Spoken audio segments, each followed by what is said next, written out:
விருச்சிக ராசி நண்பர்களே, இந்த ஜூலை 2025 இந்த மாதம் நன்மை தீமைகள் கலந்த மாதமாக இருக்கும். சூரிய கிரகத்தின் பெயர்ச்சி இந்த மாதத்தின் முதல் பகுதியில் உங்கள் 8வது வீட்டில் இருக்கும். இதனால் சில மருத்துவ செலவுகள் ஏற்படும். இரண்டாம் பாதியில் சூரியன் உங்கள் அதிர்ஷ்ட வீட்டில் இருக்கும். இதில் அரசு உதவி கிடைக்கும். செவ்வாய் ஜூலை 28 வரை உங்களின் 10ஆம் வீட்டில் இருந்து அதன் பிறகு 11ஆம் வீட்டிற்கு மாறுகிறார். அத்தகைய சூழ்நிலையில் செவ்வாய் ஜூலை 28 வரை சராசரி நிலை முடிவுகளை தருவார். பின்னர் பலன்கள் நன்றாக இருக்கும். புதனின் பெயர்ச்சி இந்த மாதம் முழுவதும் அதிர்ஷ்ட வீட்டில் இருக்கும்.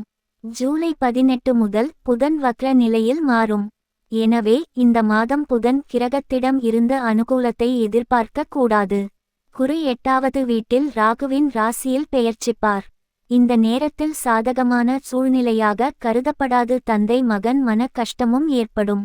சுக்கிரன் ஜூலை 26 வரை 7வது வீட்டிலும் பிறகு 8வது வீட்டிலும் இருப்பார். எனவே பெரும்பாலான நேரங்களில் சுக்கிரன் உங்களுக்கு கலவையான அல்லது சராசரி நிலை முடிவுகளை தரலாம் மற்றும் கணவன் மனைவி இடையே கருத்து வேறுபாடு உண்டாகும். சனி மீனத்தில் 5ஆம் வீட்டில் இருக்கும். அதன் சொந்த ராசியில், அதாவது சனியின் ராசியில் இருப்பார். எனவே சனியிடம் இருந்தும் அனுகூலத்தை எதிர்பார்க்க கூடாது. 4ஆம் வீட்டில் ராகு பெயர்ச்சிப்பது நல்ல பலனை தராது. தாய்க்கு உடல் நலம் பாதிக்கும். அதே சமயம் 10ஆம் வீட்டில் கேதுவின் பெயர்ச்சி அனுகூலத்தை தருவதில் பின்தங்கிவிடும். எனவே இந்த மாதம் உங்களுக்கு சராசரியை விட கலவையான அல்லது சற்று பலவீனமான முடிவுகளை தரக்கூடும்.